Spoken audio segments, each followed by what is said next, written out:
Bonjour à tous, je suis Pascal Brault, médecin de famille, et vous écoutez l'Action concertée. Ici, on se parle en gens du terrain. On réfléchit, on questionne, on rit un peu jaune, parce qu'on partage une même réalité, celle d'un système qui s'essouffle, mais aussi on partage une même conviction, celle qu'on peut encore faire une différence ensemble en se concertant. Depuis la sortie du premier épisode, j'ai été soufflée par vos réactions. Vous avez été nombreux à m'écrire pour me dire combien la conversation vous avait touché et à quel point ça vous avait fait du bien. C'est vrai qu'on en a besoin, de se faire du bien, de souffler sur la fierté qu'on a, de faire ce qu'on fait. Alors aujourd'hui, on poursuit la conversation. On reçoit une médecin qui, quand la rage monte, agit. Une femme qui refuse de faire semblant que tout va bien aller, qui continue, envers et contre tout, à bâtir. Bienvenue dans ce nouvel épisode de l'Action concertée. Aujourd'hui, à l'Action concertée, on reçoit un médecin, une femme extraordinaire qui n'a jamais su ni voulu faire semblant. Quand quelque chose tourne pas rond dans le système, elle se baisse pas la tête, elle retrousse ses manches. La docteure Sophie Motard s'est distinguée très tôt par son excellence, autant pour ses projets de recherche que pour ses qualités humaines et pédagogiques. Surspécialisée en oncologie musculo-squelettique, formée à l'hôpital Maisonneuve-Rosemont et en Angleterre, elle a vite compris que derrière chaque patient atteint d'un sarcome, il y avait souvent une course contre la montre et un système qui mettait beaucoup de bâtons dans les roues. Quand elle a constaté que 40 des patients qui finissaient dans son bureau n'avaient aucune chance de survie au moment de la rencontrer, elle a refusé d'accepter le statut elle a refusé d'accepter le statu quo et elle a choisi d'agir. Elle est un des membres fondateurs du réseau Sarcome Québec, une alliance unique de 3 grands centres hospitaliers pour améliorer la détection précoce, la recherche et la qualité de vie des patients. Sophie, c'est une femme de terrain, une guerrière pour les patients. Grâce à elle et à son équipe de 27 personnes, les délais intra-hospitaliers ont diminué. Les patients sont vus plus vite et l'expertise est désormais accessible partout au Québec. Elle contribue à former des médecins de famille comme moi et des spécialistes pour qu'ils soient capables d'agir plus vite pour leurs patients. Puis aujourd'hui, elle a décidé de prendre la parole pour dénoncer la loi 2. Parce qu'avec la loi 2, elle peut tout simplement pas faire comme si de rien n'était ou si ça allait bien aller. Cette loi-là, elle la voit comme une trahison du terrain, un doigt d'honneur à tout le travail accompli, très souvent invisible, puis un recul pour tout ce qu'elle a contribué à bâtir. Puis quand une femme comme Sophie Motard est en colère, là, ben c'est souvent parce qu'elle sait exactement comment faire mieux. Elle croit aux solutions qui viennent du terrain, elle croit à la solidarité et à l'action concertée. Alors aujourd'hui, on reçoit cette battante une médecin, une bâtisseuse, une femme de conviction puis d'exception, docteur Sophie Motard. Je suis une de tes grandes fans maintenant, donc c'est un plaisir de t'avoir avec moi.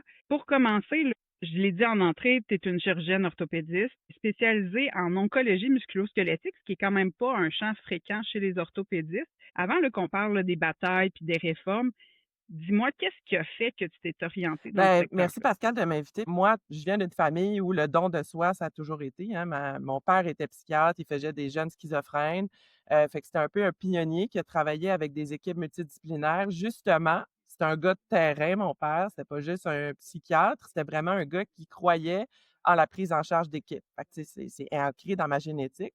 Et aussi, ma mère était une infirmière, a fait ses beaux-arts, mais en même temps, était une infirmière de terrain où est-ce qu'elle traitait vraiment dans les écoles, en fait, les problèmes et encourageait les jeunes vraiment dans leur cheminement scolaire. Fait que c'était une infirmière de terrain qui avait des cliniques jeunesse sexualité. Fait que tu comprends que je viens vraiment d'un background où le don de soi, c'est vraiment intégré. Puis ce que j'aimais à la profession orthopédique, c'est que non seulement c'est une des 6 spécialités chirurgicales où on traite le patient avec un problème concret, puis dans un laps de temps quand même assez restreint, on amène une amélioration du patient. Puis le côté oncologique, ben, c'est mon collègue senior, Marc Isler, qui est venu me dire: «Écoute, tu es faite pour faire de l'oncologie», parce que moi, je n'étais pas dévouée à ça du tout. Je m'en allais faire de l'orthopédie en région, à Cowansville. J'avais même signé à Cowansville. Donc, c'est vraiment mon entourage de collègues qui m'a dit: «Tu es faite pour le milieu universitaire, tu es faite pour enseigner, tu es faite pour l'oncologie». Et c'est là que j'ai commencé à regarder. Et effectivement, c'est une profession qui est très rare, hein. On est à peu près 8 orthopédistes oncologues au Québec. Et c'est une profession qui amène vraiment à non seulement traiter des patients avec des problèmes concrets, donc des cancers musculo-squelettiques, mais ça amène aussi un lot de challenges parce que non seulement on travaille en équipe pour l'oncologie, mais dans notre société québécoise, il n'y a pas assez d'orthopédistes pour ne faire que de l'oncologie. Donc, on a tout le burden sociétal aussi de la trauma. Donc, c'est vraiment une profession où est-ce qu'on travaille énormément. Et moi, ce qui m'intéressait, c'était vraiment non seulement le côté mécanique, mais c'était vraiment surtout le côté humain et le côté d'équipe. Et moi, sans mon équipe, je suis vraiment absolument rien. Puis c'est pour ça que j'ai choisi l'orthopédie oncologie, en fait. OK. Puis une des phrases qui m'a le plus marquée, c'est quand tu parles des constats que tu as faits dès que tu es arrivé en pratique. Donc, tu arrives bardé de tes diplômes sur qualification, remis en Angleterre et tout, là, vraiment là, des hautes qualifications. Tu te présentes dans ton bureau, puis tu te rends compte que 40 des patients du Québec là, qui finissent à toi, sur spécialiste, quand tu les vois la première fois, ils n'ont aucune Fait chance qu'en de fait, survie. constat que ça m'a pris quelques années à faire, puis je t'explique comment c'est arrivé. Donc moi, je revenais d'Angleterre où en Angleterre, le système était fait que l'hôpital avait une obligation de voir tous les patients avec une suspicion de cancer en dedans de 2 semaines. Et ça, ce que ça a fait, c'est que si l'équipe ne voyait pas ces patients-là, donc tu sais, quand le ministre parle de la prise en charge, là, l'hôpital voyait le patient en dedans de 2 semaines. Et ça faisait en sorte qu'on avait un goulot d'étranglement épouvantable parce qu'il y avait pas d'évaluation des dossiers avant. Donc, n'importe quelle petite bosse, lipome en dessous de la peau, quelque chose de bénin. Même, j'ai déjà vu des oignons de pied être référés à l'équipe d'oncologie. Fait qu'on avait l'obligation, sans triage, sans pertinence, de voir tout le monde en dedans de 2 semaines. Évidemment, ça faisait un goulot d'étranglement épouvantable, puis les consultants ou les orthopédistes n'avaient pas le temps de voir tous les patients qui étaient référés. Fait que ce qu'ils faisaient, c'était une clinique dédiée pour nous, les fellows, donc ceux qui faisaient leur spécialisation. Ils appelaient ça la clinique des boss, ou en anglais bumps and lumps. Et là, on avait une panoplie de patients qui étaient référés des médecins de première ligne, sans triage, sans enseignement aux médecins de première ligne. Puis là, on voyait entre 30 et 50 nouvelles consultations semaine. Pascal, sais-tu combien de cancers en 1 an et demi j'ai vu dans cette clinique-là? Zéro. 2. Je n'ai vu aucune tumeur Oh wow! musculo-squelettique qui nécessitait les soins vraiment d'une équipe spécialisée en oncologie. Quand je suis revenue, moi, je me suis dit, OK, ça n'a comme pas de bon sens. C'était des affaires bénins, des lipomes bénins, des oignons, te dire des kystes au niveau du pied parce que le patient avait de l'arthrose. Donc, les patients conduisaient d'Édimbourg, de partout en Angleterre pour venir à cette Bumps and Lumps clinique-là. Fait que sur papier, c'était super efficace parce qu'on voyait tout le monde. Mais c'était de la médecine fast-food et la pertinence de ces gestes-là, c'était zéro. Quand je suis revenue, la première chose que j'ai fait, c'est que je me suis dit, on va commencer par regarder où est le problème au Québec. Fait que ce que j'ai fait, c'est qu'avec mon premier projet de recherche, ça a été de demander un fonds Mhm. au comité des usagers de l'hôpital Maisonneuve qui m'a donné 30 000 Et là, ce que j'ai fait avec ce 30 000 $-là, j'ai demandé de l'aide à qui est devenue ma meilleure amie, qui est mon assistante de recherche. Puis en fait, on a commencé à bâtir l'équipe de recherche. Puis c'était pas des projets de recherche en l'air, là. C'était de savoir pourquoi les patients, ils m'arrivaient 40 déjà métastatiques. Fait que les patients arrivaient à ma clinique, puis il y avait un questionnaire à remplir pour savoir où dans le système ils avaient perdu du temps. Donc, combien de médecins ils avaient vu pour le problème actuel? Combien d'investigations radiologiques Mhm. ils ont eu? Combien de temps les patients attendaient pour leur investigation radiologique? Et jusqu'à me rejoindre, donc combien de délais entre le début des symptômes puis la demande de consultation qui m'est envoyée, moi, à Maisonneuve-Rosemont. Puis on a fait ça pour tous les patients pendant 5 ans. OK? Et là, on a commencé à faire des analyses statistiques, puis on s'est rendu compte que 40 des patients étaient déjà métastatiques. La majorité des patients avaient vu 2, 3, 4 médecins avant la demande de consultation. Le patient avait attendu en moyenne 32 semaines pour une résonance magnétique, 32 32 semaines semaines. pour Juste pour l'imagerie. l'imagerie. Ça, c'est pour Juste la pour résonance l'imagerie. magnétique. Et le temps moyen entre le début des symptômes du patient et la demande de consultation, donc moi, je reçois encore des fax, des beaux fax, dans la clinique et que je reçois ça 66 semaines. OK? Wow, plus Donc, qu'un an. à ce moment-là, je me suis dit, OK, le problème au Québec n'est pas hospitalier. C'est-à-dire que quand les patients sont référés à la bonne clinique, que ce soit à McGill, que ce soit à Québec ou que ce soit à Maisonneuve, les 3 centres, les patients sont pris de façon exemplaire. Mais le problème au Québec, et moi, je suis la plus grande défendrice de la première ligne. OK? Moi, toute ma carrière, je l'ai faite en disant, il faut enseigner aux médecins de première ligne, il faut les aider à ce qu'il y ait des ressources pour pouvoir investiguer les patients rapidement. Parce que moi, ma clientèle, là, le problème est pas une fois qu'ils sont référés. C'est tout le pré-hospitalier. Puis mon cheval de bataille, c'était de faire comprendre au gouvernement que le problème, c'est vraiment que la première ligne n'est pas outillée et n'a pas les ressources nécessaires pour faire en sorte que le patient est référé au bon endroit. Donc, il y a une perte d'argent Mmh. monumentale pour le système. Et moi, ce constat-là m'a un peu ébahi parce que il fallait que je commence à me battre pour des patients que je savais pas encore qu'ils existaient. Fait que c'est des Exact, patients qui sont partout au exact. Québec. Une fois qu'ils sont référés, je voyais tout le monde en dedans 2 à 4 semaines. Mais le problème, c'est comment on va faire en sorte de s'assurer que le patient qui habite à Rouyn-Noranda, à Gaspé ou autre, dès qu'il y a une suspicion de tumeur musculo-squelettique, qu'il soit référé au bon endroit tout de suite, sans voir le médecin sur place, le chirurgien sur place, l'orthopédiste sur place, l'orthopédiste l'envoie ailleurs, le plasticien me l'envoie et que le patient a perdu 1 an et que pendant ce temps-là, son cancer progresse. Et faire de l'enseignement aussi aux médecins de première ligne, parce que comment tu fais pour aller chercher tout l'enseignement de tout le corps professoral, médical à travers le Canada, à travers le Québec? C'est ça qui était très difficile. Fait que c'est pour ça que toutes ces initiatives-là ont Mmh. été faites, justement pour augmenter l'accessibilité. Et c'est là que j'ai commencé à me dire, OK, ben, faut faire de l'enseignement. Fait que quand le ministre Dubé, pour revenir à la loi 2, me dit: «J'ai beaucoup de respect pour les gens qui font de la recherche, mais j'ai beaucoup de respect pour les gens qui font de l'enseignement, mais ce que le patient veut, c'est de la prise en charge». Mais je sais une chose qui, en ce moment, est importante. Qu'est-ce qui est important? C'est la prise en charge. Moi, j'ai beaucoup de respect pour ceux qui font de la recherche, qui font de l'enseignement, qui font d'autres choses. Mais le Québécois, qu'est-ce qu'il a besoin, lui? C'est la prise en charge. C'est ça qu'il a besoin pour être capable de le faire. Ça m'enrage parce que ma carrière au complet, je l'ai fait pour améliorer l'accessibilité des patients. Ma recherche que j'ai faite, en plus de mes 50-80 heures semaine, c'était pour améliorer l'accessibilité des patients. Recevoir un patient rapidement, ça prend une chaîne d'événements, c'est-à-dire que le médecin de première ligne, il sait qu'un sarcome, ça existe, il sait quelle investigation demander, puis une fois que l'investigation est demandée, ben, il faut que le radiologiste sache où référer le patient, puis quoi dire au médecin référent, de dire, ben, envoie ce patient-là à tel endroit parce que je pense que c'est telle affaire. Fait que tout ça, pourquoi ça fonctionne maintenant? C'est que ce soit mon équipe ou l'équipe de McGill ou de Québec, on a donné des milliers d'heures gratuitement d'enseignement, de conférences à la Société radiologie du Québec, à la Société canadienne de radiologie, aux médecins de famille, à la FMOQ, à la FMSQ, pour dire, ben, si vous avez tel symptôme, référez-nous les patients rapidement.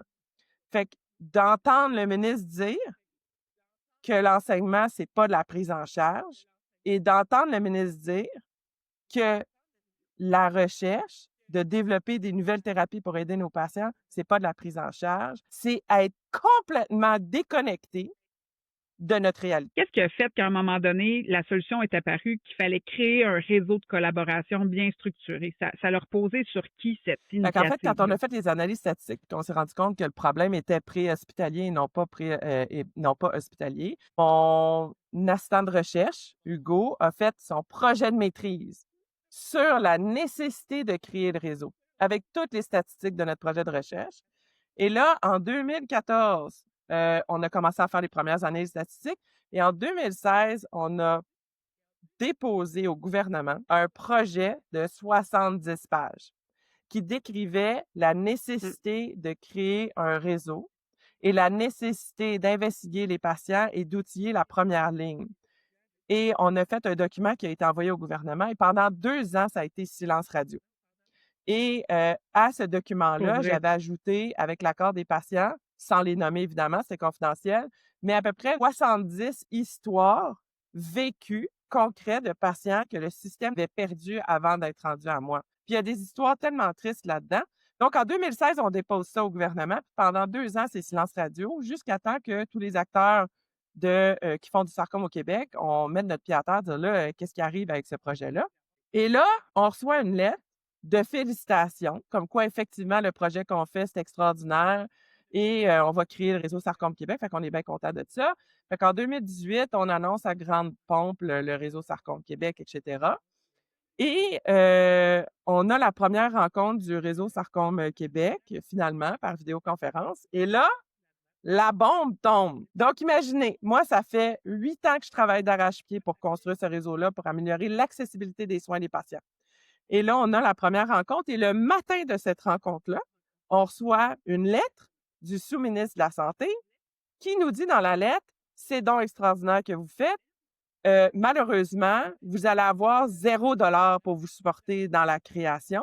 Et non seulement on vous donnera rien comme aide financière de ressources, mais en plus, vous allez avoir de la reddition de comptes à faire. Donc, vous allez avoir à créer un réseau sans aide financière. Vous allez avoir à faire de la reddition de comptes, puis on va s'attendre à ce que vous vous organisiez tout seul. Fait que là, on est là, mais voyons donc, tu sais. Wow. Alors, la réunion commence. Et moi, ça faisait 2 ans là, que j'avais déposé ce projet-là qui parlait de la situation catastrophique au Québec, puis que je voulais améliorer le sort des patients, puis que je voulais améliorer l'accès aux soins. Fait que finalement, on commence la réunion, puis moi, je lève la main, je dis, écoutez, mon nom, c'est Sophie Moteur, je suis une des investigatrices de ce projet-là. Écoutez, on comprend pas comment, financièrement, vous voulez qu'on arrive à créer un réseau seul, à améliorer l'accès des patients, à faire de l'enseignement en médecine de première ligne sans aucun soutien financier, ça va juste pas marcher.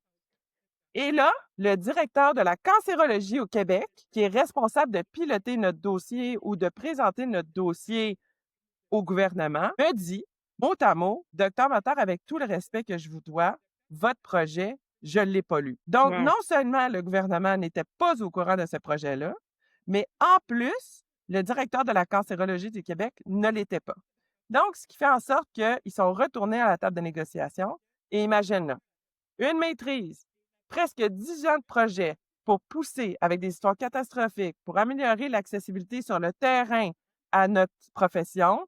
Et ce que je me fais dire, c'est qu'on ne va pas vous aider financièrement. Et finalement, après avoir vraiment mis de la pression, on a eu le salaire d'une agente administrative pendant 2 ans. C'est ça qu'on a eu. C'est incroyable parce que là, tu es en train de me dire que votre équipe documente des besoins Avec des criants pour des statistiques à patients l'appui, réels, avec des avec des chiffres à histoires l'appui. réelles, Exact. des stats à l'appui sur le fait qu'il y a des gens qui mourraient en raison des délais puis des failles, des failles dans le système.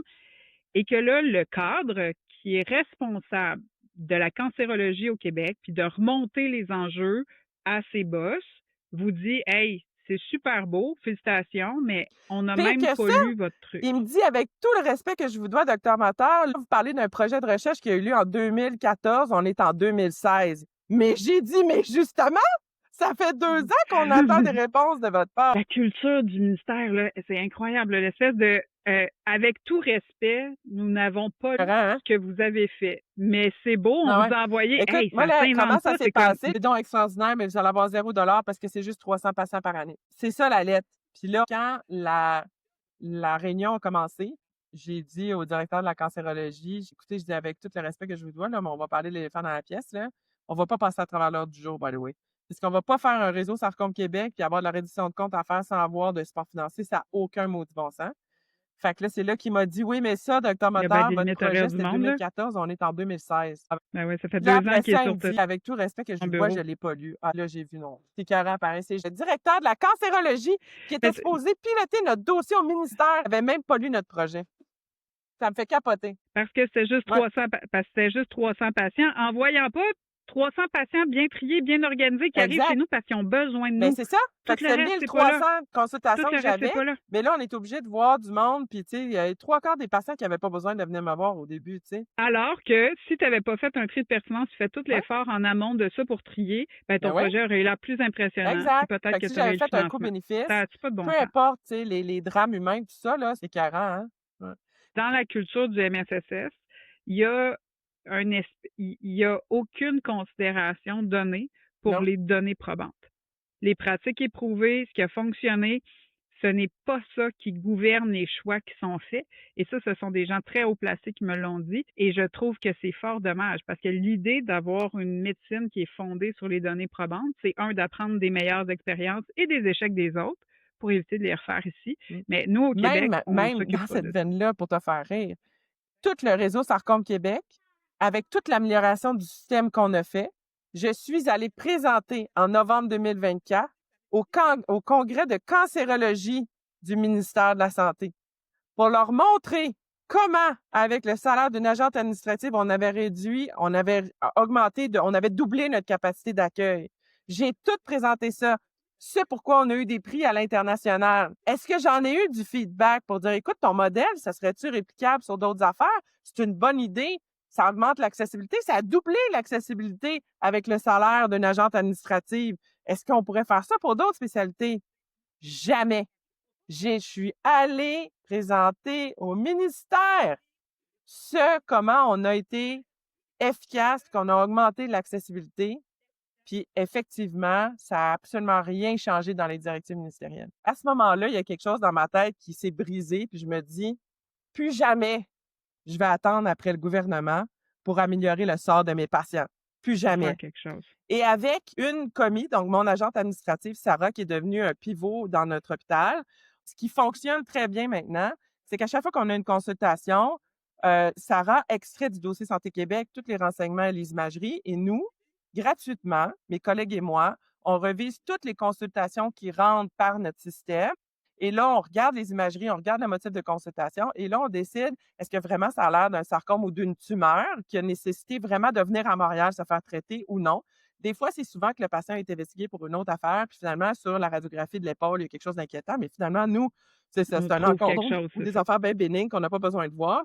Alors, moi, ce que je fais, c'est qu'avec Sarah, je dicte une lettre explicatrice aux médecins de première ligne avec des indications et de l'enseignement dans ma lettre de dire, écoute, ça, c'est un encondrome, ça arrive de telle façon, c'est pas inquiétant. Ou s'il y a un suivi à faire, je te recommande de faire une radiographie dans tant de temps. Et là, le médecin de famille, c'est pas juste une case, ben, ma consultation a été refusée. C'est, on le verra pas à Montréal parce qu'il n'y a pas besoin de nos soins, mais voici quoi faire dans la région. Voici de la Exact. guidance pour Et t'aider pour ça, la suite ça des ne choses. rentre dans aucune statistique. Et ça, on n'a pas le droit de charger ça. Donc ça, c'est du travail gratuitement que je fais en arrière-plan pour être sûr que le patient qui se déplace à Montréal a vraiment besoin de mes soins. Et en plus, Fait que là, tu es en train de me dire que des patients de Gaspé, de la Côte-Nord, de Québec, partout au Québec, de l'Abitibi, partout au Québec, ces gens-là, tu leur épargnes la route, tu leur épargnes le trouble et le stress de se déplacer, tu réponds plus vite à l'orientation, toi puis ton équipe, à l'orientation des soins, puis tu viens consolider l'expertise du médecin de famille puis de la première ligne. Et ça, tu le fais pro bono depuis exact. toujours. Parce que je crois au système public et je crois aussi à la pertinence des soins. C'est-à-dire qu'un patient qui n'a pas besoin de venir me voir, je l'ai expérimenté en Angleterre. J'ai vu des milliers de patients. Fait que ça ferait des super belles statistiques. On voit tout le monde en dans 2 semaines. Les Écoute, je stats serais seraient vraiment ultra impeccables, c'est ça, performante. exact. Madame, Le tableau de écoute, bord il serait tout serait au au vert, ce vert serait fluo, magnifique. OK? Mais il y a probablement, au début de ma pratique, avant que le réseau sarcome existe, je voyais probablement 40 à 50 des gens qui n'avaient pas vraiment besoin de mon soin. Ça fait 18 ans que j'enseigne à l'université l'anatomie. Je donne les conférences à l'université justement pour augmenter la sensibilité que les jeunes entendent parler des tumeurs musculo-squelettiques. Plus on fait de l'enseignement, plus ces cas-là vont être envoyés à la bonne place et au bon moment. Puis moi, ça, c'est mon petit monde. Mais des médecins comme moi, il y en a des centaines dans le système qui essayent d'améliorer l'accès aux soins, tu sais. C'est Fait que vrai. ça, c'est juste ma paroisse à moi. Mais quand les gens me disent, ah, aux États-Unis, c'est mieux, puis ah, pas du tout. OK? Je te donne un autre exemple. Ça, quand j'entends ça, ça m'irrite profondément. Fait qu'au Québec, maintenant, avec toute la sensibilisation qu'on a faite, avec toutes les conférences qu'on donne, bien, on a juste 5 de patients qui nous sont référés avec une chirurgie erronée, OK, qu'on appelle des WHOOPS. En fait, c'est un terme médical. Ça veut dire un chirurgien opère une tumeur ou une masse. Le WHOOPS, ça s'avère être quelque chose d'inquiétant, puis il nous réfère les patients. On a à peu près 5 puis même ce 5 %-là, ce sont des tumeurs petites qu'on peut réchapper après, puis le pronostic n'est pas plus catastrophique parce que le patient a eu une petite chirurgie avant. Et là, moi, j'ai présenté le réseau sarcome, tout ce qu'on a fait comme travail de terrain depuis des années, à mes collègues à un congrès qui s'appelle le CITOS, qui est le Connected Tissue Oncology Society, qui est le plus gros regroupement international de gens qui font de la tumeur comme moi. Puis on a gagné 2 prix, 2 années consécutives pour le réseau sarcome. Fait que ça a été vraiment reconnu de tout ce qu'on fait, tout ce qui a amélioré. C'était vraiment impressionnant. Et je modérais une session avec un de mes collègues, Michael Chen, qui est un chirurgien oncologue aux États-Unis.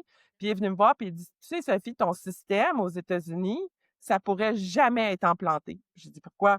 Il dit, le patient amène de l'argent à l'hôpital.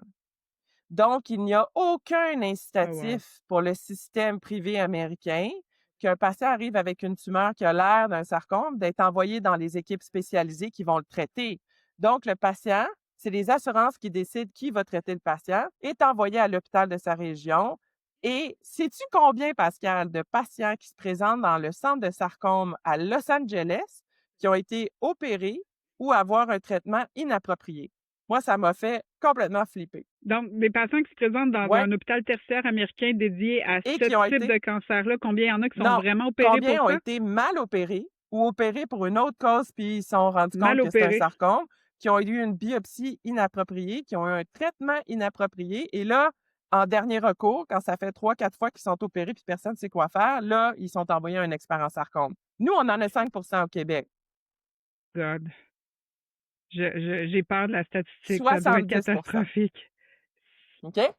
Mon Dieu, j'étais Exact. pour dire 50 puis Fait je que quand trouvais les ça gens disent terrible, qu'en tu sais. privé, c'est mieux, where patient is money, non. Ce qu'on veut au Québec, c'est un système qui outille la première ligne, qui a des ressources en première ligne pour être sûr que le patient a le bon diagnostic du premier coup et est envoyé à l'équipe qui va pouvoir terminer son traitement le plus rapidement possible. Fait qu'on veut un système qui est efficace. Et moi, j'ai toujours dit qu'un système efficace, ça prend des médecins de première ligne bien formés, ça prend des ressources de la première ligne, ça prend aussi de l'enseignement de la première ligne et après ça, que le patient soit envoyé à la bonne place, bien, les équipes spécialisées, ça prend des ressources sur le terrain.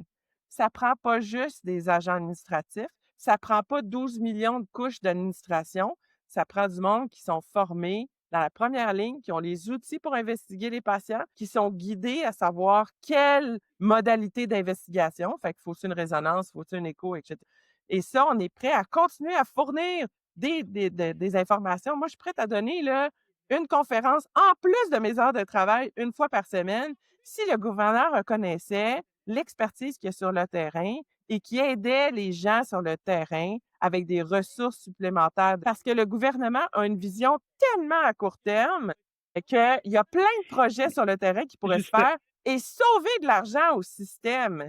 C'est que non seulement le gouvernement ne concerte pas les gens qui sont sur le terrain pour avoir des solutions, c'est qu'il impose une solution uniforme au Québec qui a des objectifs complètement irréalistes et complètement déconnectés de la réalité. ouais. Quant à si, au lieu de créer des agents d'administration, puis du Santé Québec, puis de la paperasse, il avait fait des tables de concertation pour dire, ben dans votre milieu, là, comment vous pourriez sauver de l'argent? Pas en Besoin. coupant des ressources, mais quelles ressources sur le terrain on pourrait vous donner pour qu'à moyen terme, on ait une amélioration du système et une économie d'argent? Je te pose la question. Tu sais, dans les aberrations là, que tu vois là, aujourd'hui là, dans le système, là, que la loi 2 là, réglera ou réglera pas, là. T'es capable de m'en Tu sais, nommer je t'avais parlé quelques-unes? de Santa Cabrini puis d'avoir un physio de plus qui nous s'ouvrait 5 millions, mais même chose, à notre hôpital, il y a des cliniques qui sont sous-utilisées. Il y a des cliniques où j'ai des plages horaires ou des no-shows, donc de patients qui viennent pas. Fait que ça m'arrive des fois d'avoir 6 no-shows. Fait que 6 no-shows, ça veut dire qu'il y a 6 plages horaires de patients qui auraient pu venir. Fait que moi, j'ai 30 pages de patients en attente pour un rendez-vous avec moi. Puis il y a 2 semaines, au lieu d'avoir mes 38 ans à ma clinique, j'avais 19 patients. Là, je me suis dit, mais voyons donc, j'ai 2 résidents seniors, je suis là pour travailler toute la journée, j'ai 19 patients. Puis j'attendais les patients. Je dis, qu'est-ce qui est arrivé? Alors que tout le monde Exact. se plaint qu'il n'y a Oui, pas oui, d'accès, là. absolument. Alors que tout le monde Puis se que c'est plaint qu'il n'y a difficile pas de me d'accès au rejoindre, puis c'est retour. difficile de prendre un rendez-vous. Fait que j'ai 19 plages horaires de remplies. Là, je dis, mais qu'est-ce qui est arrivé? Fait qu'on a fait une recherche, puis c'est tout ce que je me suis fait dire, c'est qu'il y avait des maladies au centre de rendez-vous. Fait qu'il n'y avait pas eu le temps de remplir mes plages. Fait qu'il n'y Exact. avait pas d'agent pour Fait que, faire tu le sais, téléphone. Les les malades malades n'étaient pas n'étaient pas remplacés. remplacés. Fait que toi, ta C'est ça. productivité est moins bonne, le patient n'a pas son service. Par contre, les deux, il y a quelqu'un qui est malade, puis qui est juste pas Exact. remplacé par le système, puis personne ne voit que ce Exact. maillon-là n'est pas là. Exact. Et Même donc, la chose en chaîne salle se brise. d'opération. L'autre fois, on avait 3 infirmières, je pense, qui étaient malades puis qui avaient travaillé toute la nuit, qui sont pas rentrées le lendemain. Puis c'est bien correct, ils ont le droit à leur maladie. Il y a les infirmières étaient pas rentrées, puis on avait 2 préposés qui manquaient. Les préposés, ils nous aident à rentrer, sortir les patients, mettre les patients sur la salle, transférer, pour opérer. Fait que finalement, on a été obligé d'arrêter sur les 5 salles qui roulaient en salle d'opération, on a été obligé d'arrêter 2 ou 3 salles pour le dîner parce que sinon, les infirmières ne pouvaient pas manger. Ça n'a comme pas de bon sens. Fait que, Ben oui, ils ne pouvaient pas manger.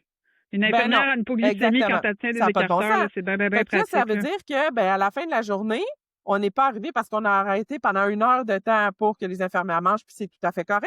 Mais ça fait en sorte qu'il y a des cas à la fin de la journée électifs de chirurgie qui doivent être faits, qui ne sont pas faits. Qui n'ont Parce pas qu'à pu être partir de faits. 4h30, toutes les salles d'opération ferment. Il y a une salle qui Ça reste part pour plus. toutes les urgences qui menacent la vie. Puis à Santa Cabrini, on a tout le temps des fractures puis d'autres urgences. On a tout le temps en 2, 3, 4, 5. Ça m'est déjà arrivé d'avoir 28 patients en attente de chirurgie de traumatologie sur le tableau.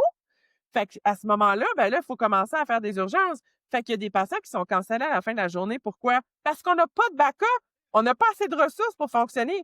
Fait que dès qu'il y a une partie de la roue puis de la chaîne de montage qui fonctionne pas, la chaîne débarque puis La tout chaîne découle. débarque. Fait que, tu sais, en mettant des ressources de plus, on va arriver à opérer plus de patients. En mettant une ressource dédiée à l'orthopédie qui appellerait tous les patients la veille, qui s'assurerait que les patients se présentent à leur rendez-vous, puis s'ils peuvent pas ou ils sont pas au courant, qui rajoute un patient sur ma liste, ben on maximiserait les ressources hospitalières. Pourquoi est-ce que les médecins seraient les seuls tributaires de ce dysfonctionnement-là? Fait qu'il faut rajouter des ressources sur le terrain. Je te ramène un petit peu en arrière, parce que tantôt, tu nommais quelque chose de super grave. Tu nommais que ceux, justement, qui sont dans la machine puis chargés, justement, de supporter le travail clinique, ces gens-là ont très peu, avaient très peu d'ouverture, très peu de curiosité par rapport aux solutions qui étaient offertes par le terrain. Tu me parlais du sous-ministre tantôt, qui n'avait même pas lu votre projet alors que vous aviez collecté les données du terrain. Est-ce qu'ils ont fini un jour par vous appuyer? Puis qu'est-ce qui a fait le changement? Ce qu'on voit aujourd'hui, ça semble pas être né récemment, là. Ça semble s'ancrer dans une pratique, une culture au ministère. Toi, ton regard par rapport à l'expérience vécue avec la création, la naissance de réseau Sarcom Québec, c'est quoi par rapport à Je ça? te dirais que c'est pas mieux maintenant, parce qu'on a eu, un attaché du gouvernement, qui a pris sa retraite maintenant, qui était tout à fait adéquat puis qui nous a vraiment aidés à, voir sur le terrain c'est quoi qui marchait pas. Puis la conclusion de tout ça, c'est qu'on avait besoin d'un agent administratif pour nous aider à faire le triage, à faire la promotion, à continuer à faire de l'enseignement. Puis ça, il a vraiment compris ça après on avait, une réunion par mois pendant je sais pas combien de mois là, pour la création du réseau Sarcom Québec avec cet agent-là du gouvernement et il a vraiment compris que le problème, c'était le prix hospitalier puis qu'il fallait continuer notre mission d'enseignement de la première ligne. Et depuis qu'il a pris sa retraite, moi, j'ai continué à donner des conférences. On a tous continué à travailler pour le réseau Sarcom Québec. On est en train même de développer ce qu'on appelle le SARC-CQ. Donc, avec mes hémato-oncologues et les hémato-oncologues de McGill, on est en train de développer un consortium de tous les acteurs en milieu de Sarcom. Et tout ça, by the way, avec des fonds philanthropiques. Aucun argent gouvernemental, zéro. Puis récemment, on a eu une réunion gouvernementale avec la nouvelle agente qui prend en charge, en fait, le dossier Sarcom Québec. Puis la première réunion qu'on a eue, elle dit: «Bon, ben ça fait longtemps que j'ai pas entendu parler de votre réseau, fait que ça serait le fun de recommencer à collaborer, puis on va recommencer à travailler sur des bonnes bases». Puis je suis comme: «Non, mais attends, Ah là, oui, super. d'où tu sors?» Je veux D'où tu dire, sors, on n'a toi? jamais arrêté de travailler pour le réseau Sarcom, on n'a jamais arrêté le travail de On j'ai n'attendait pas. jamais attendu. Et là, qu'ils osent de me dire, parce qu'eux se sont pas tenus au courant de tout ce qui se passait sur le terrain, qu'on allait recommencer à travailler, c'est complètement déconnecté. Fait que je te dirais que moi, ça fait longtemps que j'avais mis une croix sur l'aide gouvernementale et que par des dons philanthropiques, on essaye de Tu s'organiser. faisais tes affaires. Mais ça veut dire que depuis des décennies, on patche un système qui a pas assez de ressources et qui a pas assez de support ou de communication entre les agents gouvernementaux et les gens de terrain. Et la loi 2, c'est comme le summum de ça. Parce que ça vient essayer de trouver une patch sur le bobo et de dire, ben, ce sont les médecins qui vont être les seuls imputables d'un système qui est désorganisé.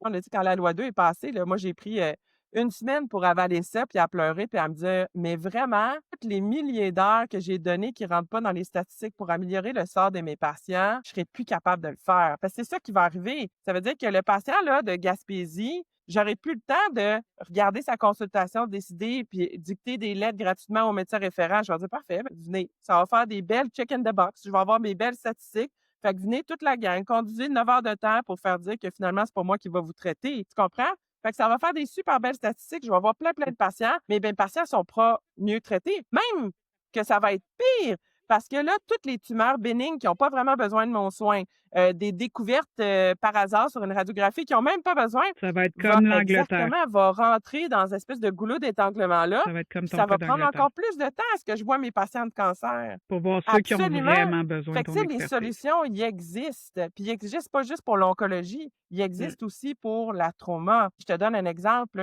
À Santa Cabrini, on dessert une population extrêmement âgée. Tu sais, la semaine passée, j'étais de garde, j'ai travaillé 105 heures. puis on a 46 patients hospitalisés de 85 ans et plus. On a un physio. Il est extraordinaire, notre physio, mais Mais il il est est tout toujours seul. bien tout Fait seul. que quand on essaie d'envoyer des demandes de réhabilitation, ben, des fois, il y a des délais de plusieurs jours parce que, justement, nos physios, nos travailleurs sociaux sont débordés. Fait que moi, j'ai calculé là, qu'à 380 fractures de hanche par année, si on avait 2 physios de plus, 2 travailleurs sociaux de plus, on sauverait à peu près 5 jours d'hospitalisation par patient. J'ai calculé, là, 100 c'est entre jours à 1300 et 1300$ par jour 1500. de C'est à spit, peu t'arrives près à 5 quel chiffre? millions qu'on accumulerait, qu'on sauverait au système Ouais, avec des ressources de plus sur le terrain. Fait que dans le fond, une autre chose, exact. c'est qu'à la clinique d'orthopédie, ça faisait 1 an et demi qu'on travaillait sur le projet d'avoir une technicienne de plâtre qui allait nous aider à faire du débit à la clinique, puis qui allait aider aussi les omnipraticiens à faire des plâtres à l'urgence aussi. Ça faisait 1 an et demi qu'on travaillait sur le projet justement pour améliorer l'accès des patients puis les soins aux patients. Puis notre technicienne de plâtre commençait la première journée de Santé Québec, puis à 8h30 de son premier matin, elle a été mise à la porte parce que Santé Québec Final. a annulé tous les contrats et les postes qui étaient en attente. Fait que tu comprends la frustration. Puis Ah ça, oui. ça aurait été bénéfique pour tout le monde, Ah, tu je me sais. rappelle de Fait ça, qu'il là, y a tu sais. des... Moi, j'ai eu un cas exactement sur ça et j'avais parlé à ton chef de département pour justement une orientation pour un plâtre pour un enfant. Puis il m'avait dit, hey, on a cette nouvelle ressource-là qui est disponible pour les médecins communautaires. En voilà, fais-la passer par là. Ça avait été wonder. La semaine d'après, j'avais passé le mois à mes collègues. On a un cas référé. C'est exactement cette semaine-là. Plus de technicienne de plâtre. Le plan retombe à zéro et la conséquence, ça a été, ben, faites-la passer par Exact. l'urgence pour la plâtrer. C'est C'est ridicule. absolument ridicule. Fait qu'il C'est faut, il absolument faut ridicule. vraiment rétablir le dialogue. Puis là, ce qui est vraiment frustrant, c'est que là, le ministre a fait une loi avec des objectifs complètement loufoques. Fait que je te donne un exemple. Dans mon équipe, il y a presque plus personne qui fait des prothèses de hanche puis de genoux. On fait des révisions complexes. Puis à cause de la COVID, Maisonneuve-Rosemont a été frappée plein de fois par la COVID parce que le gouvernement avait décidé qu'après le Jewish, c'était Maisonneuve-Rosemont puis Sacré-Cœur qui était le niveau 2 de COVID. Fait que nos listes d'attente pour les prothèses de hanche de genoux est passée de 6 mois à 1 an et demi à 3 ans.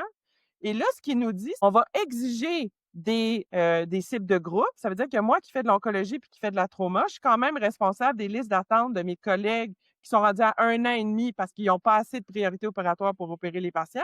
Moi, je vais avoir non seulement une baisse de salaire, mais une baisse de ressources parce que, justement, on a été affecté par la COVID, puis on est vraiment débordé par le nombre de traumas et les chirurgies électives à faire. Fait que cette loi-là Mm. est complètement déshumanisante et ça fait en sorte que tous les médecins comme moi, qui ont dévoué leur carrière à l'amélioration de l'accessibilité des soins par des heures supplémentaires gratuitement qui ne rentrent pas dans les statistiques, on se dit, ben, pourquoi on ferait ça?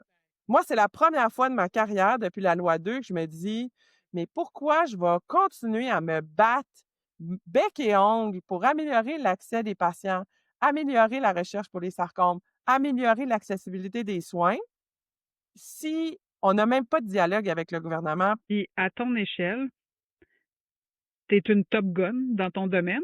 Est-ce que tu avais été approché par le gouvernement dans la foulée de la création de Santé Québec en disant hey, les soins oncologiques, c'est vraiment une priorité pour nous, l'accès à ça. On va aller voir les experts du terrain, on va descendre. Est-ce qu'ils Fait sont qu'en fait, venus cogner à ta il y a porte? 2 choses, 2 réponses à ça. Il faut que les journalistes et la population réalisent que les médecins spécialistes, ça fait des années qu'on a créé l'IPAM, hein, on n'en parle pas du tout, là, mais l'Institut de la pertinence des actes médicaux, on l'a créé il y a plusieurs années, puis il y a une bonne partie, il y a une partie de notre rémunération qui s'en allait directement dans ce pool-là. Puis je pense que depuis 10 ans, ou je pense que ça a été créé en 2020, 2 milliards C'est 2 milliards, oui. C'est 2 exactement, milliards qui a été qui sont accumulé. réinvestis dans justement améliorer l'accessibilité. Puis je recommande aux journalistes et à tous les gens qui écoutent le podcast d'aller vous taper sur Google IPAM et vous regardez cette institution-là, puis aller dans Mhm. réinvestissement pour voir tous les projets pour l'amélioration de l'accessibilité de la médecine spécialisée qui ont été mis en place avec cet argent-là, qui était de notre enveloppe budgétaire. Et là, en plus, depuis la loi, on a un 450 millions qui a été, pouf, disparu, qui sera probablement pas remis dans les soins actifs aux patients, puis qui vont être là pour, on sait pas trop, le gouvernement nous a dit qu'il y avait d'autres. En fait, ce que j'ai entendu pour ce 400, ce que j'ai entendu pour ce 450 millions-là, c'est que ça allait servir à éponger le DSN, en fait, Fait que le dossier santé numérique qui est un alors que ça, fiasco, c'est un... la SACLIC qui est un fiasco, Nordvolt qui est un fiasco. Fait que, mais c'est nous autres qui sont pas efficaces pour le système. Fait que ça, c'est la première chose. Puis, l'autre chose, depuis Santé Québec, on a eu une rencontre, une rencontre, une rencontre Une rencontre. avec celui qui allait s'occuper de la cancérologie au Québec, de Santé Québec. Fait qu'il nous a raconté à Maisonneuve-Rosemont, on était 6 chirurgiens oncologues ou oncologues qui l'ont rencontré et ça a été super courtois.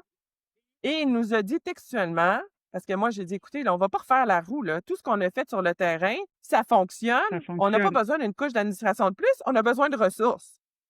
Fait que, le délégué de Santé Québec nous a dit, on comprend à Maisonneuve que vous avez non seulement le burden de la population, parce qu'on traite à peu près 700 000 de population autour dans l'Est de Montréal. Donc, Exact. vraiment, c'est un hôpital qui a beaucoup de soins de la communauté à fournir, mais qu'en plus, vous avez des surspécialités comme le sarcome, comme la thérapie cellulaire, comme la carcinomatose péritonéale, comme etc. Donc, ça en fait au Québec un hôpital d'exception parce que vous avez la pression universitaire, vous avez la pression de la communauté. Là, je me disais, mon Dieu, c'est bien le fun d'entendre ça dans la part de Santé Québec. Mais après ça, mais Mais encore! encore, Et là, mais encore, c'est on ça? a ça, puis là, non seulement on n'a aucune communication depuis avec Santé Québec, puis là, on se fait marteler par la loi 2 en disant, ben tout ce que vous faites comme surspécialité, ça va rentrer dans un pool, puis que vous faites du sarcome ou de la prothèse ou de la médecine sportive, ben ça va tout rentrer dans les mêmes statistiques. Puis ce que vous faites pour l'accessibilité des soins, ben qui est gratuit depuis des années, ben ça compte plus dans les statistiques. Fait qu'il va falloir faire du débit puis voir des patients. Puis on se rappelle que derrière ça, jamais ils vous ont tendu Absolument une pas. perche pour vous écouter. Alors que l'expertise, clairement, elle est là. Les statistiques le démontrent. Les soins reçus par les patients concrètement le démontrent. Puis tous les patients que vous voyez pas parce que vous réussissez à régler leur dossier avant le Fait démontrent aussi, mais ils qu'avant, apparaissent pas notre nulle agente part. administrative envoyait à peu près 680 patients. L'année passée, j'ai traité à peu près 1300 consultations. Ça, c'est juste à Maisonneuve-Rosemont. Pourquoi? Parce que les gens Wow. qu'on Presque fait doublé. venir, c'est vraiment des patients qui ont besoin de nos soins. Exactement. Sinon, Qui ils ont peuvent être besoin, là. traités dans leur région. Et de plus en plus, dans leur Dans communauté. leur Donc, communauté. on a vraiment développé avec notre agente administrative une façon de fonctionner, mais qui ne rentre pas dans les cases du gouvernement. Fait qu'au lieu de créer Santé Québec, Mm. au lieu de nous imposer des lois bâillons qui ont aucun rapport avec ce qui se passe sur le terrain, il aurait fallu qu'ils commencent à écouter les infirmières qui ont plein de solutions aussi sur le terrain pour la réorganisation du travail. Il aurait fallu qu'ils écoutent les médecins pour voir, ben, dans votre Mhm. milieu respectif, c'est quoi les projets porteurs qui pourraient améliorer l'accès aux soins avec une ressource supplémentaire. Oui, on aurait besoin de ressources supplémentaires, mais à long terme, on sauve de l'argent pour le patient puis on sauve de l'argent pour le système parce que la pertinence des soins est améliorée. Et ça, on n'a jamais eu cette approche-là, Exact. malheureusement. Fait que c'est toujours une Jamais, vision à jamais. court terme. Puis, je veux te retendre une perche dans ton histoire, une petite fille qui s'appelle Dania. Dania. Puis, je lisais ton parcours, je regardais un petit peu là, pour préparer l'entrevue. Donc, en 2021, tu t'es rasé la tête pour le camp en hommage à cette petite patiente-là. Ouais. Elle est décédée malheureusement depuis. Puis, qu'est-ce que tu avais voulu faire En à fait, travers ce c'était pour geste-là? dire, justement, les sarcomes existent. Parce que quand ils m'ont tendu la perche, pour dire, ben, on cherche 10 femmes audacieuses, en fait, qui ont des jobs importantes puis qui sont impliquées socialement. Moi, je me suis dit, comme j'avais fait avec 24/7, hein, 24/7, by the way, je fais un aparté avant de répondre pour Daniel, mais tu sais, 24/7, j'avais accepté de le faire parce que en 2016, qu'est-ce qui se passait dans les nouvelles? C'était encore la guerre. Puis ce qui m'a fait vraiment tilter, Denise Bombardier avait écrit que la médecine était déshumanisée. Et moi, je me reconnaissais pas là-dedans. Fait que là, je me suis dit, ouais, attends une minute, là. Puis j'ai eu l'opportunité de faire 24/7. Puis mon but de 24/7, c'était de dire, ben, à un instant, là, on fait pas 14 ans d'université juste pour faire de l'argent, OK? Si on voulait faire de l'argent, on serait allé faire d'autres choses. On fait 14 ans d'université parce qu'on est passionné du don de soi puis aider les autres. C'est ce qu'on aime faire, c'est ce qu'on a besoin de faire. Fait que je voulais donner le visage d'une médecine plus humaine. Malgré que tu es ultra spécialisé, tu peux rester humaine. Puis je pense que ça a vraiment, pour certaines Mhm. parties de la population, ça a vraiment fonctionné. Et après ça, ben là, 10 ans plus tard, on se retrouve encore avec une guerre gouvernementale, tu sais. Fait que Dania, en 2021, c'est un ostéosarcome. Elle avait, malheureusement, quand on a enlevé sa tumeur, on a réalisé qu'il y avait juste 50 de sa tumeur qui était morte par la chimiothérapie. Donc, elle avait un cancer qui était résistant à la chimiothérapie. Et là, on se disait, on vivait un peu, ses parents aussi, puis elle vivait un peu avec une épée Damoclès, puis on se disait, ben, on espère que ça va bien aller. Finalement, elle a développé des métastases au niveau pulmonaire. Fait que je me suis dit, c'est le Mmh. temps de me raser, puis je vais le dédier à Dania. Fait que Dania était aux soins intensifs quand j'ai annoncé, puis elle est décédée quelques semaines plus tard. Mais écoute, elle avait des drains au niveau thoracique, puis elle est partie à rire, en fait. Elle était super résiliente, puis elle était là, mon Dieu, je peux pas croire que tu vas te faire raser pour moi. Puis je me suis dit, je vais aussi demander à une de mes patientes, euh, qui était métastatique, donc Gabrielle Tremblay, qui est décédée maintenant, de venir me raser aussi pour faire réaliser aux gens que non seulement on est des médecins humains, La mais boucle. on est capable de se mettre la tête sur le bio par conviction et par intégrité, vraiment. Fait que c'était vraiment pour faire Ouais. un geste de solidarité avec mes ados qui n'ont pas de cheveux, et de dire, ben, la médecine, c'est un don de soi, j'ai toujours dit, puis c'est quelque chose que j'essaie de transmettre à mes enfants. Ils le savent depuis toujours. Je reviens à la loi 2 parce que ça marche. La loi 2, ce que ça fait, c'est que tous ces gestes de don de soi-là, qui sont gratuits, qui sont là pour sensibiliser la population, pour aider l'accessibilité des soins, ben, c'est comme si on venait de se faire dire, malgré tout ce que vous faites sur le terrain, non seulement on vous écoute pas, puis on n'est pas là pour collaborer, mais on est là pour vous imposer des quotas et vous rendre les uniques responsables de notre désorganisation ou de notre non-écoute depuis des dizaines et des dizaines d'années. Et ça, c'est vraiment, vraiment frustrant Parce que parce eux que eux savent mieux. savent mieux, tu sais. Fait que c'est Mmh. ça vraiment qui est décourageant. Après le mansplaining, c'est le Exact, exact, MSSS-plaining finalement. Ils viennent nous dire exact. quoi faire et comment le faire.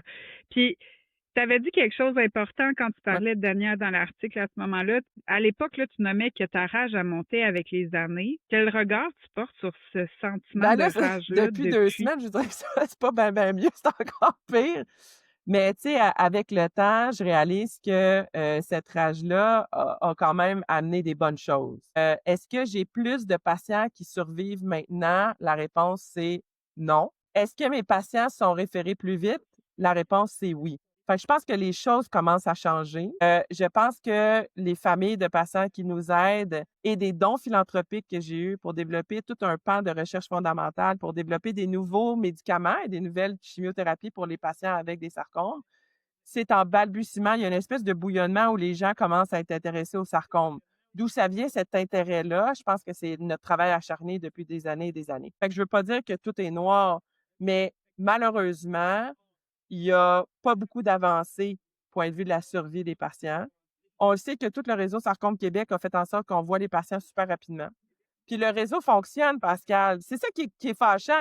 Fait que ces projets-là existent dans chacun des milieux et si le gouvernement s'assoyait et écoutait vraiment la base, que ce soit les infirmières ou que ce soit les gens sur le terrain ou que ce soit les médecins omnipraticiens pour dire, ben voici comment on pourrait avoir des ressources supplémentaires à court terme et voici ce qu'on pourrait sauver. On améliorerait l'accès puis on pourrait sauver à long terme.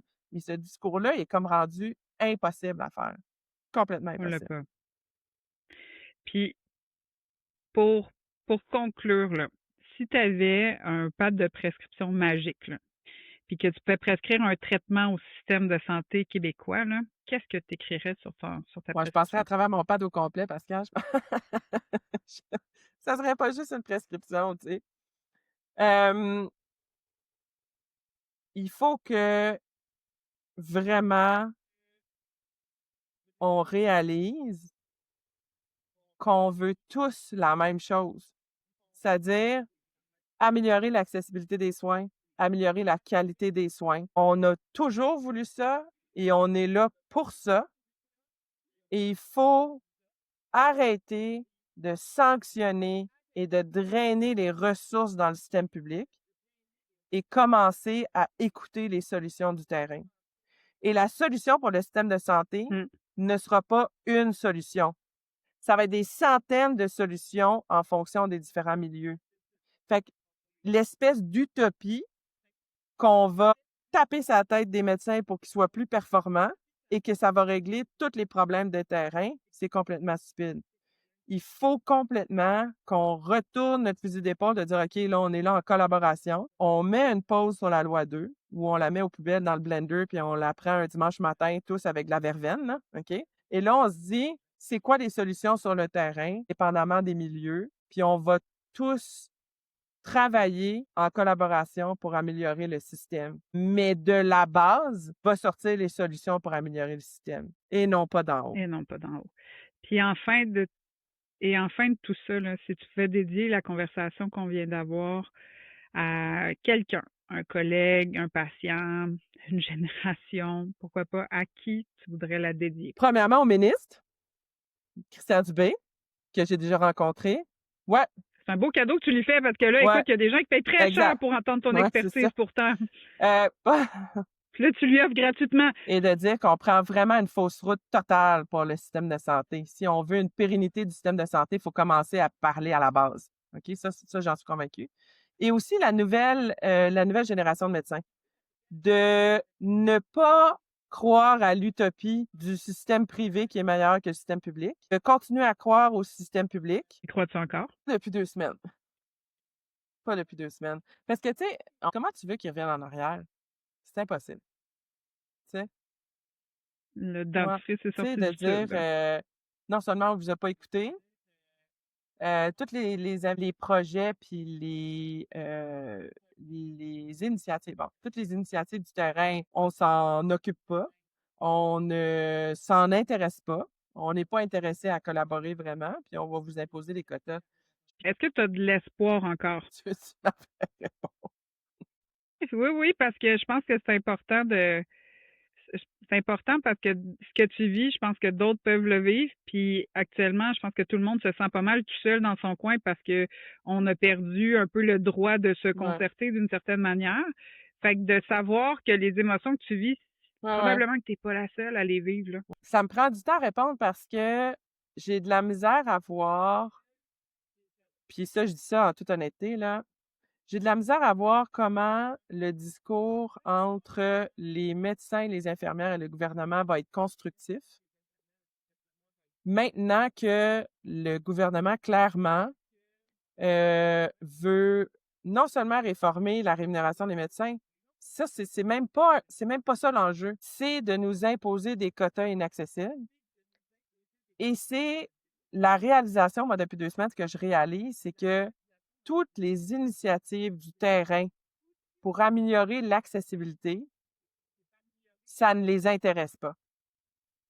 Ça ne les intéresse pas et ils n'ont aucune oreille pour les gens qui sont sur le terrain, qui ont besoin d'aide. Et ce que je sens avec cette loi-là, c'est que, justement, tous les médecins humains qui se battent à bout de bras pour améliorer l'accessibilité des soins se font dire: «Vos solutions du terrain, on n'est pas intéressés.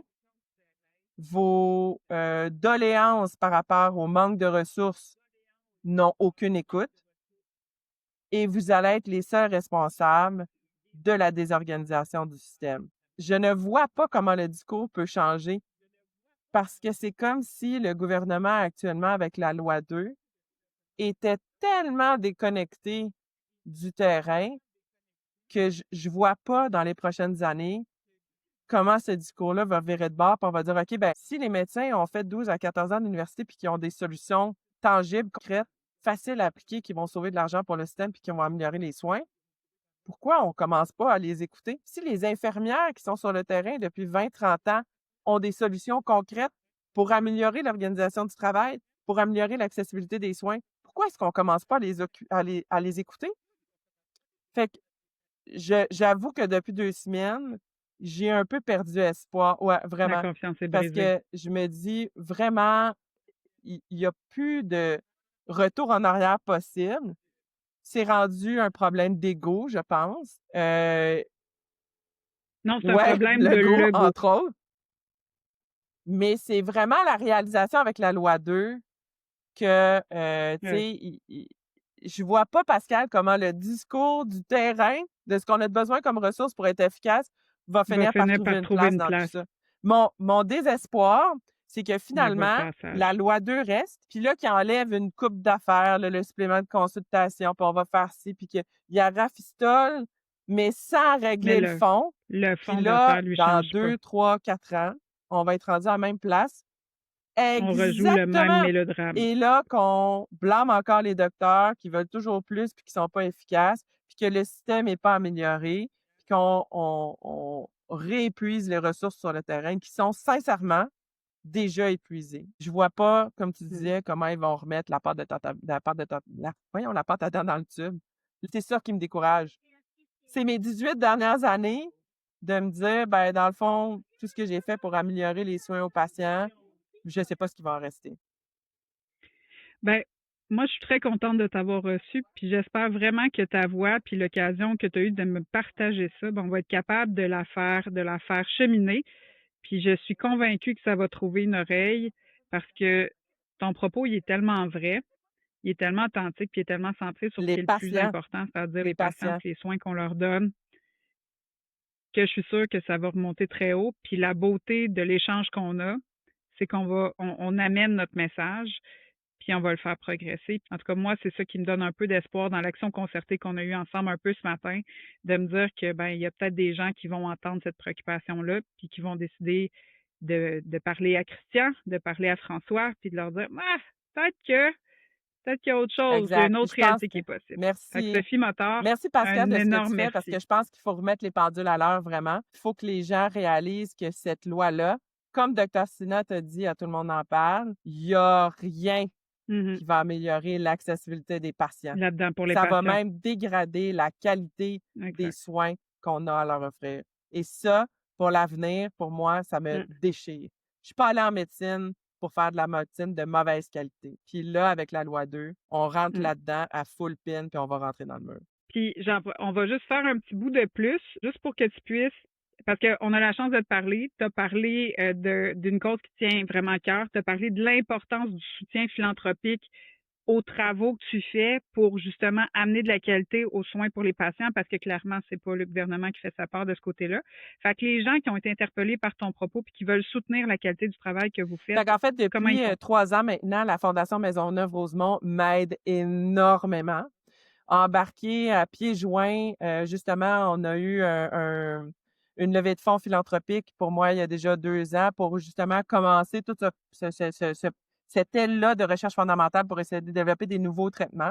Et à chaque année, si ça vous tente, on fait avec la Fondation un événement qui s'appelle Rire solidaire, qui en fait est un événement où 6 humoristes viennent faire leur meilleur numéro. Et vous pouvez aller sur le site, là, vous tapez sur Google Rire solidaire, vous allez voir, ça fait 2 ans qu'on le fait. C'est Patrice Lécuyer, que j'adore et que je remercie et qui est un homme extraordinaire, avec la présidente de la Fondation, Julie, et tout le monde qui nous aide à faire cette levée de fonds-là. Le billet, c'est pas tellement cher, là. C'est 70 ou 75 $. Vous avez 6 humoristes et puis vous venez passer la soirée avec nous autres. Moi, je suis là, ma famille est là, mes collègues sont là. Et à ce moment-là, ben, ce don-là de votre billet d'entrée nous aide à continuer vraiment tout ce qu'on fait pour les sarcomes. Et vous savez pas comment même le petit don possible peut aider vraiment, parce qu'on est en train de continuer notre mission d'enseignement en médecine de première ligne, comme toi, Pascal, puis nos conférences, puis je continue à enseigner. Mais aussi, on veut Exact. développer des nouvelles thérapies parce que ça fait 50 ans qu'on utilise les mêmes agents de chimiothérapie, puis qu'on n'a pas amélioré le sort de nos sarcomes. Fait qu'on a toute une équipe avec Bachir El-Afar dans le centre de recherche de Maisonneuve-Rosemont qui commence à nous aider pour aller vraiment dans la génétique de ce type de cancer-là pour nous aider. Puis ça, ben, c'est pas avec des fonds gouvernementaux, fait que c'est des fonds philanthropiques.